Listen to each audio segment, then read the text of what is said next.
Hello everyone, welcome to Commerce Positivity. This is Shifali here and today we are going to discuss about grievance handling. ये human resource management का एक topic है जो बहुत important है, इसके बारे में हम आज डिस्कस करने वाले हैं। तो वीडियो के एंड तक देखिएगा और अगर कुछ समझ में नहीं आता है तो उसे कमेंट बॉक्स में ज़रूर मेंशन कीजिएगा। तो चलिए स्टार्ट करते हैं आज का वीडियो। सबसे पहले हम बात करते हैं इसकी डेफिनेशन की, जो कि माइकल ज्यूसेस ने दी है। Grievance is any discontent or dissatisfaction, whether expressed or not, whether valid or not, arising out of anything connected with the company which an employee thinks, believes or even feels to be unfair, unjust or inequitable।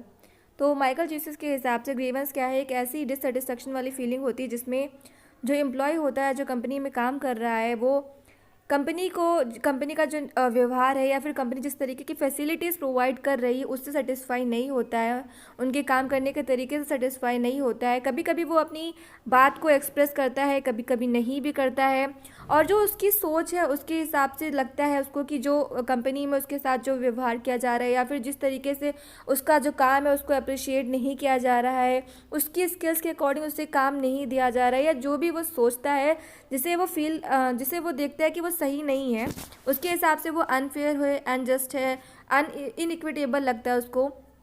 ऐसे उसकी thinking होती है। कभी कभी वो सही भी होता है, कभी कभी उसकी सोच इमेजिनरी भी हो सकती है। तो इस वजह से जो एक तो इसमें जो फीलिंग आती है डिससेटिस्फैक्शन की, उसको ही हम ग्रीवांस बोलते हैं। ओके, तो इस तरीके से जो है ये स्टार्ट होती है। इन शॉर्ट अगर हम बात करें तो grievance is a state of dissatisfaction, expressed और unexpressed, written or unwritten, justified or unjustified, having connection with employment situation। Company से, एम्प्लॉयमेंट से जो रिलेटेड कनेक्टेड जो भी ऐसे एक्शंस हैं जो कंपनी के द्वारा लिए जाते हैं जिससे कि एम्प्लॉयज़ खुश नहीं हैं। कभी कभी वो अपनी डिससेटिस्फैक्शन को एक्सप्रेस करते हैं, कभी नहीं भी करते हैं, कभी वो रिटन फॉर्म में बताते हैं कि इन तरह की फैसिलिटीज़ हमें प्रोवाइड की जाए या इस तरीके का एनवायरनमेंट हमें दिया जाए जिससे हम बेटर वर्क कर पाएँ। तो जब उन्हें लगता है कि उनकी जो क्वालिटी जो उनकी कंप्लीट नहीं होती हैं, उनको अनजस्टिफाइड लगती हैं वो चीज़ें, तब वहाँ पर ग्रीवांस की प्रॉब्लम्स क्रिएट होती हैं। ओके, जो कंपनी के लिए और एम्प्लॉयज़ के लिए अच्छी नहीं होती हैं, और उनके उसमें एम्प्लॉयज़ और मैनेजर्स के बीच में और कंपनी के ओनर के बीच में एक कॉन्फ्लिक्ट क्रिएट हो जाता है जो कि कंपनी की वेलफेयर में या फिर उसके डेवलपमेंट में बिल्कुल भी अच्छा नहीं होता है। ओके, तो इस वजह से ग्रीवेंस क्रिएट होते हैं। So features of grievance. A grievance refers to any form of discontent or dissatisfaction with any aspect of the organization। जैसा कि अभी हमने डिस्कस किया कि ग्रीवेंस क्या है, जो भी एम्प्लॉयज़ अपने काम को लेकर, ऑर्गेनाइजेशन में जो काम करे उसको लेकर सेटिस्फाई नहीं होते हैं, तब ग्रीवेंस की कंडीशंस और सिचुएशंस क्रिएट होती हैं। अगर आप जो ग्रीवेंस की डेफिनेशन समझ गए हैं, उसकी मीनिंग को समझ गए, तो आप फीचर्स को खुद ही एक्सप्लेन कर सकते हैं। So the dissatisfaction must arise out of employment and not due to personal or family problems। तो जो डिससेटिस्फैक्शन होता है वो एम्प्लॉयमेंट में अराइज होता है, उसी की वजह से वहाँ पर जो कंडीशंस है, जो सिचुएशंस हैं, काम करने का जो तरीका है, मैनेजर और एम्प्लॉय के बीच में जो उनकी थिंकिंग मैच नहीं होती है, उनके बीच में जो मिसअंडरस्टैंडिंग्स हो जाती हैं, उस वजह से जो है ग्रीवांस क्रिएट होता है, ना कि कोई उनकी फैमिली प्रॉब्लम्स या पर्सनल प्रॉब्लम्स को लेके वहाँ पर उसको डिस्कस किया जाता है। ठीक है, so the discontent can arise out of real और imaginary reasons when employees feel that injustice has been done to them, they have a grievance। The reason for such a feeling may be valid or invalid, legitimate or irrational, justifiable or ridiculous। कभी कभी ऐसा भी होता है कि employ जो सोचते हैं उनको लगता है कि उनके तरीके से वो चीज़ें सही नहीं है, बट हो सकता है उनका जो सोचने का तरीका है वो इमेजिनरी, उनकी थिंकिंग ऐसा उनको लग रहा है कि वो सही नहीं है, बट एक्चुअल में वो सही हो।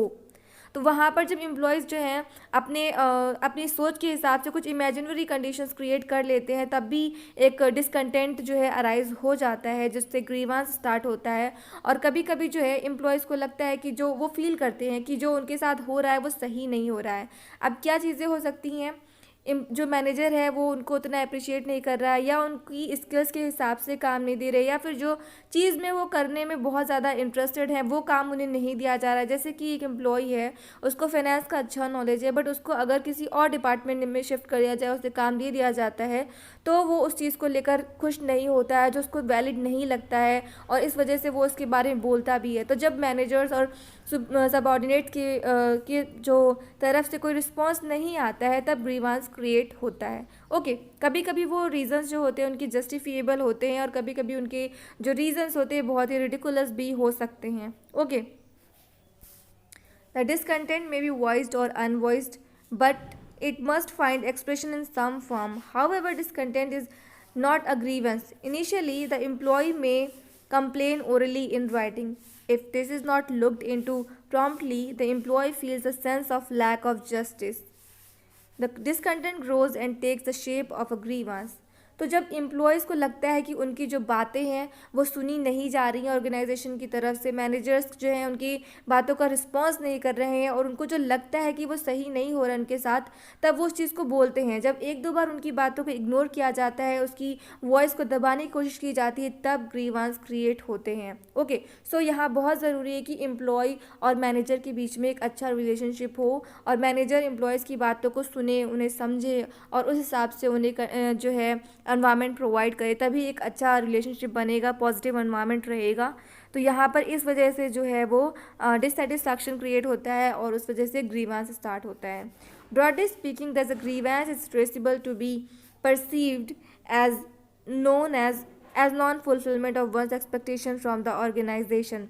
तो हम कह सकते हैं कि अगर ऑर्गेनाइजेशन में एम्प्लॉयज़ की जो नीड्स हैं, जो भी उनकी जो वो चाहते हैं, जब उनकी एक्सपेक्टेशंस कंप्लीट नहीं होती हैं, तब वहाँ पर जो है ग्रीवेंस जो है स्टार्ट हो जाता है। ओके, तो ग्रीवेंस बेसिकली एक तरीके से शिकायत होती है जो एम्प्लॉयज़ करते हैं ऑर्गेनाइजेशन के मैनेजर से। उनके जो सबऑर्डिनेट्स हैं उनको बोलते हैं कि हमें जो एनवायरनमेंट दिया जा रहा है वो सही नहीं है, हमारी जो हार्डवर्क के हिसाब से हमें वो अप्रिसिएशन नहीं मिल रहा है, वो सैलरी नहीं प्रोवाइड की जा रही है, या फिर जिस एनवायरनमेंट में हम काम कर रहे हैं वो हमारे जो काम करने के तरीके के हिसाब से सही नहीं है। और भी बहुत से रीज़न्स होते हैं जब ऑर्गेनाइजेशन में एम्प्लॉयज़ जो हैं वो सेटिस्फैक्शन फ़ील नहीं करते हैं उस एनवायरनमेंट को लेके, या फिर वहाँ पे जो ऑर्गेनाइजेशन की तरफ से फैसिलिटीज़ प्रोवाइड की जा रही हैं उन्हें उस तरीके से छुट्टियाँ नहीं दी जा रही, या फिर उन्हें और तरीके की फैसिलिटीज़ नहीं दी जा रही जो वो डिज़र्व करते हैं, तब वो इसके लिए वॉइस उठाते हैं, और जब उनकी बातों को सुना नहीं जाता है तब ग्रीवांस क्रिएट होता है।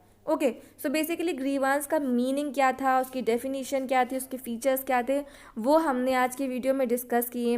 इसके अलावा क्या क्या कारण होते हैं और भी बहुत सी इसके बारे में चीज़ें हैं, वो हम नेक्स्ट वीडियो में डिस्कस करेंगे। ओके, तो इन शॉर्ट बस इतना ही आज के वीडियो में। अगर आपको वीडियो अच्छा लगा है तो ज़रूर लाइक कीजिएगा, चैनल को सब्सक्राइब कर लीजिएगा, और कमेंट बॉक्स में बताइएगा कि आपको वीडियो कैसा लगा। Thanks for watching this video.